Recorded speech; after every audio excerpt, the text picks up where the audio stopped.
Olá, pessoal. Preparem-se para uma viagem fascinante ao futuro, ao ano de 2041, para ser mais exato. Nossa, 2041.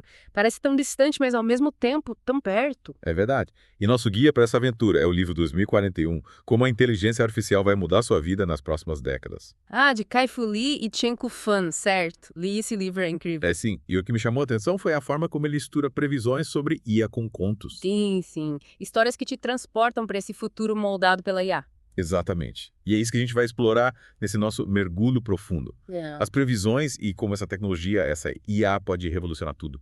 E não só para melhor, né? O livro também explora os perigos, tipo o que acontece com os empregos, com a privacidade. Questões bem importantes. Mas vamos começar com uma das ideias mais instigantes. As 4 ondas da IA. Ah, essa metáfora é genial. 4 ondas, cada uma transformando a sociedade de um jeito. É isso aí. Quer nos guiar por essas ondas. Claro. A primeira é a IA da internet. A gente já tá vivendo essa onda, na verdade. É tipo, os algoritmos que personalizam nossos feeds recomendam produtos. Exato. Ah, e a da internet usando nossos dados para moldar nossa experiência online. E aí vem a segunda onda, a IA dos negócios. Essa eu imagino que seja voltada para empresas, né? Isso. Otimizar processos, tomar decisões mais inteligentes com base em dados, detecção de fraudes, previsão de clientes. Uau, as empresas cada vez mais eficientes e orientadas por dados. E a terceira onda? A terceira onda é onde a IA começa a interagir com o mundo real, sabe? A IA da percepção. Ah, entendi. Através de sensores, câmeras, essas coisas. Isso. Cidades inteligentes, reconhecimento facial, até diagnósticos médicos por imagem. E por fim, a quarta onda.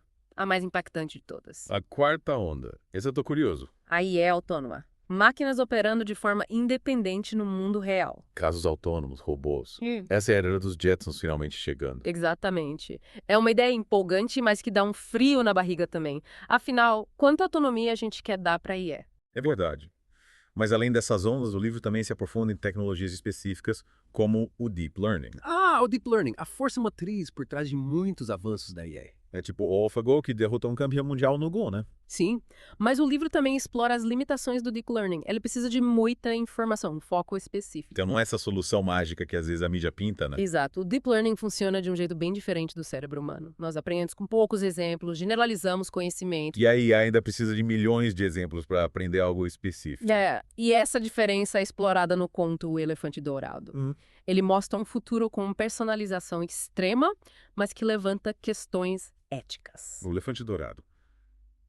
Que título interessante. Me conta mais sobre esse conto. Imagina um programa de seguros que usa AI para te dar recomendações personalizadas com base em todos os seus dados. Nossa, parece incrível. Um seguro sob medida para mim. Só que na história, esse programa se torna tão preciso que começa a interferir na vida das pessoas, tipo, direcionando o adolescente para um parceiro ideal. Eita, isso já é um pouco assustador. Parece aqueles algoritmos que sabem o que você quer antes de você mesmo saber. Pois é. O conto levanta questões sobre privacidade, autonomia, até que ponto a gente quer ser controlado por algoritmos. Essa questão, né? E falando em questões éticas delicadas, deepfakes. Nossa, os deepfakes. O livro explora esse lado obscuro da IA no conto Os Deuses por Trás das Máscaras. Explica melhor.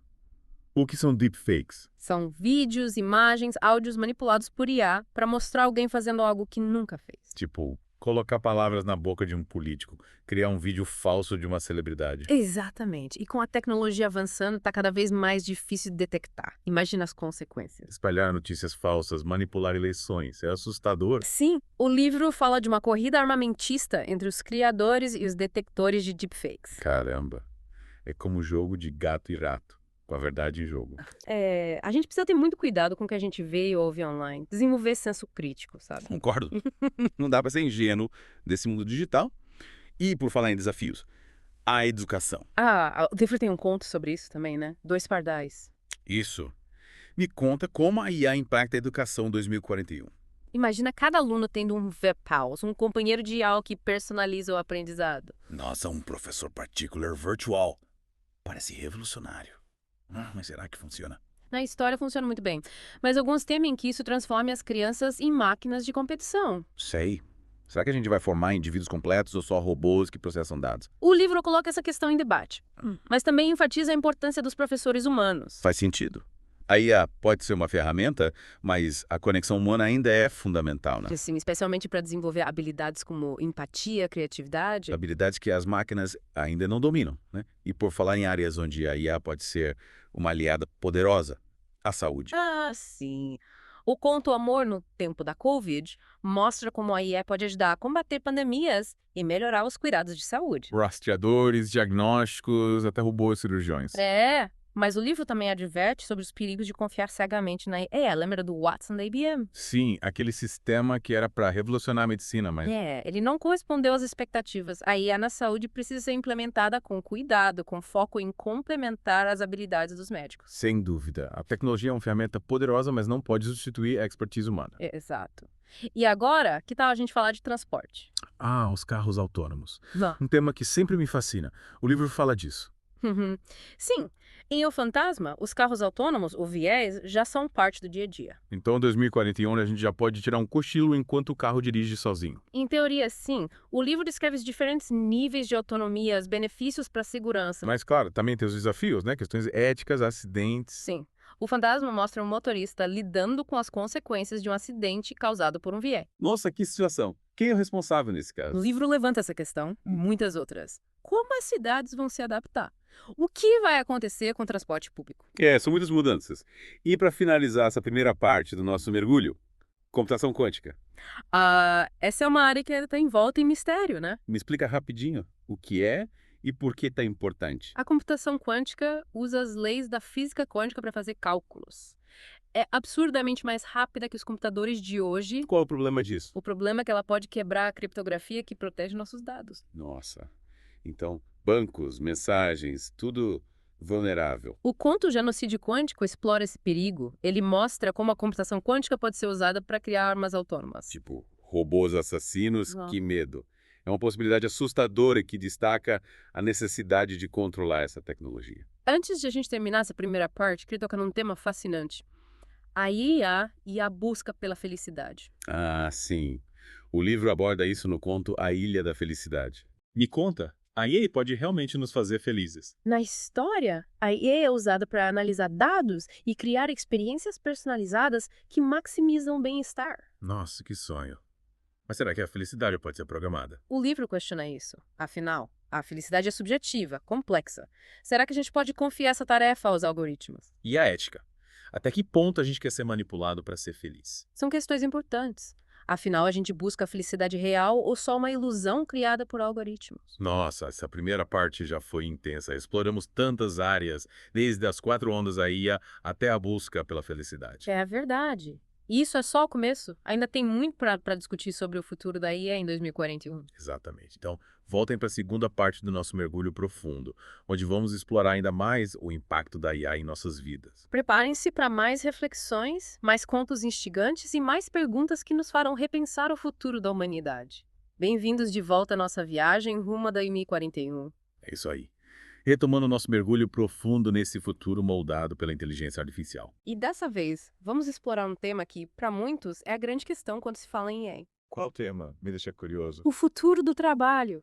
Como a gente se encaixa no mundo onde as máquinas fazem quase tudo. Essa é uma pergunta que não sai da minha cabeça. E o livro aborda isso. Sim, no conto Sonhando com a Plenitude, ele pinta um quadro bem interessante, mas também um pouco assustador. Imagina um mundo onde a automação substituiu a maioria dos trabalhos. Nossa, tipo, robôs fazendo tudo.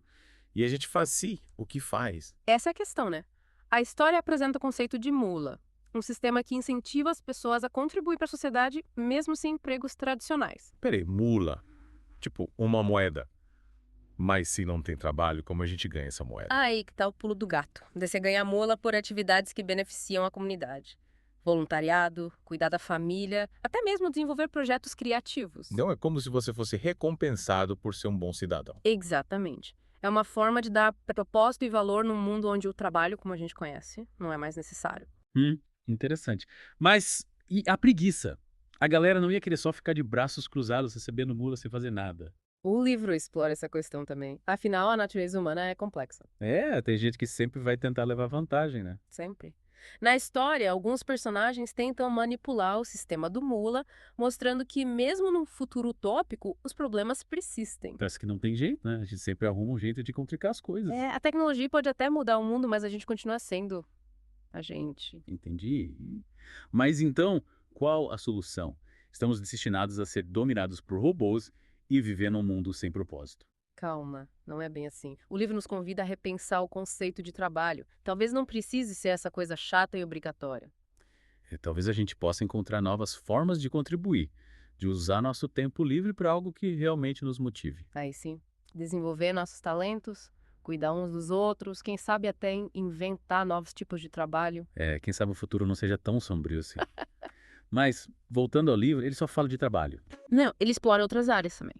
Relações interpessoais, ética, o papel da IA na sociedade. Nossa, quanta coisa. E como ele conecta tudo isso? Através dos contos, ele mostra como essas tendências, que hoje parecem separadas, vão convergir e moldar um mundo de 2041. É tipo um quebra-cabeça se formando, né? Exatamente. E o legal é que ele faz isso de um jeito que te prende a atenção. Os personagens são cativantes, as histórias te fazem refletir. Ele te leva pra dentro daquele futuro, né? Te faz sentir as emoções e dilemas. Não é um livro só sobre tecnologia, é sobre a gente. Sobre o que significa ser humano num mundo cada vez mais dominado pela IA. Nossa, isso é bem profundo. Mas falando de forma prática, o que a gente pode fazer para se preparar para esse futuro? Boa pergunta. O livro dá algumas dicas. Desenvolver habilidades que as máquinas ainda não têm. Criatividade, pensamento crítico, empatia. Aquelas habilidades que nos tornam humanos, né? Isso. Afinal, a tecnologia pode ser uma ferramenta poderosa, mas quem decide como usá-la somos nós. Verdade, a gente precisa estar no controle. Mas antes de encerrarmos essa parte, queria voltar àquele conceito de plenitude. Me explica melhor, como seria um mundo onde as pessoas não precisam mais trabalhar para sobreviver? É uma visão utópica, né? Mas também um desafio. Afinal, o trabalho ocupa grande parte das nossas vidas. O que a gente faria com todo esse tempo livre? Sei lá, viajar, aprender coisas novas, passar mais tempo com a família. Mas será que a gente ia se sentir realizado? O livro sugere que a gente precisa encontrar novas formas de medir o sucesso, de encontrar significado na vida. Talvez o trabalho não seja a única forma de contribuir para a sociedade. Talvez a gente possa encontrar outras paixões, outras formas de fazer diferença. Exatamente. 2041 não dá todas as respostas, mas abre um leque de possibilidades. Ele nos convida a imaginar um futuro onde a tecnologia nos liberta para viver uma vida mais plena. Que inspirador. Bom, essa segunda parte do nosso mergulho foi incrível. Exploramos temas complexos, mas também cheios de esperança. É verdade. E ainda tem mais. Na terceira parte, vamos nos aprofundar nas implicações da IA para a sociedade, para a ética e para a nossa própria compreensão do que significa ser humano. Então prepare-se para mais uma dose de futuro. Na próxima parte, a gente continua explorando as ideias de 2041 e aqui estamos nós na última parte da nossa imersão em 2041. Chegamos à parte mais reflexiva da nossa jornada, onde exploramos as implicações mais profundas da IA para a humanidade. E é isso aí. Nas partes anteriores, a gente viu como a IA pode revolucionar o trabalho, a saúde, a educação. E agora vamos mergulhar em como essa revolução tecnológica impacta nossos relacionamentos, nossos valores, a nossa própria essência. Nossa, que profundo. Começando por algo que está no centro da nossa experiência humana. O amor. O livro tem uns contos que exploram isso de um jeito bem interessante, né? Assim. Meu ídolo assombrado, por exemplo, nos leva para um futuro onde a linha entre o real e o virtual se torna cada vez mais tênue. A história de Aiko, que se apaixona por uma recriação virtual do seu ídolo falecido, o Hirachi Is. A tecnologia permitindo a gente reviver momentos com pessoas que já se foram. Meio Black Mirror, né? Total. Isso levando questões profundas. Que tipo de relacionamento a gente pode ter com uma IA, mesmo que ela nos faça sentir emoções reais? Até que ponto essa conexão é genuína? E o que acontece com os relacionamentos humanos nesse cenário? O livro não dá respostas prontas, mas nos faz questionar tudo. E não é só com ídolos virtuais, a IA também está mudando a forma como a gente se relaciona no presente com os aplicativos de namoro. Os algoritmos que decidem quem é compatível com a gente. Será que eles realmente funcionam? O livro explora essa questão, imaginando um futuro onde a IA pode prever a compatibilidade com uma precisão assustadora. Mas será que a gente quer entregar as rédeas do nosso coração para um algoritmo? Cadê o romantismo, a química, o acaso? Será que a gente vai acabar abrindo mão de tudo isso em nome da compatibilidade perfeita? São perguntas que a gente precisa se fazer, né? E 2041 nos provoca a pensar sobre isso. E além dos relacionamentos, o livro também aborda como a IA impacta nossos valores. É tipo o que é certo e errado no mundo com máquinas super inteligentes. Exatamente. Os deuses por trás das máscaras, por exemplo, mostram como os deepfakes podem corroer a confiança, manipular a verdade. Se não podemos mais confiar no que vemos e ouvimos, como vamos construir uma sociedade justa? É assustador, né? E genocídio quântico vai ainda mais longe, explorando a ética das armas autônomas. Nossa, robôs tomando decisões de vida ou morte. Isso me dá calafrios. O livro questiona se a gente pode delegar esse poder à IA. Quem seria responsável por um erro fatal de um robô? São dilemas éticos que exigem uma discussão profunda. A gente precisa definir limites, criar regras, antes que seja tarde demais. Concordo. O livro nos alerta sobre os perigos de uma IA sem controle, sem ética. A gente precisa garantir que essa tecnologia seja usada pro bem, para promover a paz e a justiça. E, no fim das contas, a grande questão é: qual o papel da humanidade num futuro moldado pela IA? Se as máquinas fizerem tudo por nós, o que vai sobrar pra gente? Qual é o nosso propósito? O livro não convida a pensar nisso, a encontrar novas formas de contribuir, de criar, de nos conectar. Ele nos incentiva a desenvolver as habilidades que nos tornam únicos, como a criatividade, a empatia, a compaixão. A IA pode até ser super inteligente, mas ela não sente, não se emociona, não tem a nossa capacidade de amar e se conectar. E é isso que nos torna humanos, né? E 2041 nos lembra disso. Ele nos mostra que o futuro não está escrito na pedra. A gente tem o poder de moldá-lo, de fazer escolhas conscientes sobre como usar a IA. A gente pode escolher um futuro onde a IA nos liberta para vivermos uma vida mais plena, mais significativa. Um futuro onde a tecnologia e a humanidade caminham juntas, em harmonia. Nossa, que final inspirador. Essa jornada por 2041 foi incrível, cheia de reflexões e questionamentos. É verdade. Espero que nossos ouvintes tenham curtido o mergulho. E que ele tenha despertado a curiosidade e a vontade de participar dessa construção do futuro. Um futuro onde a IA pode ser uma força poderosa para o bem, se a gente souber usá-la com sabedoria e responsabilidade. É isso aí. E assim, concluímos nosso mergulho profundo em 2041. Obrigado por acompanhar a gente nessa aventura. Até a próxima. E que o futuro nos reserve muitas descobertas e inovações. Mas acima de tudo, que ele seja um futuro mais humano, mais justo e mais feliz para todos nós.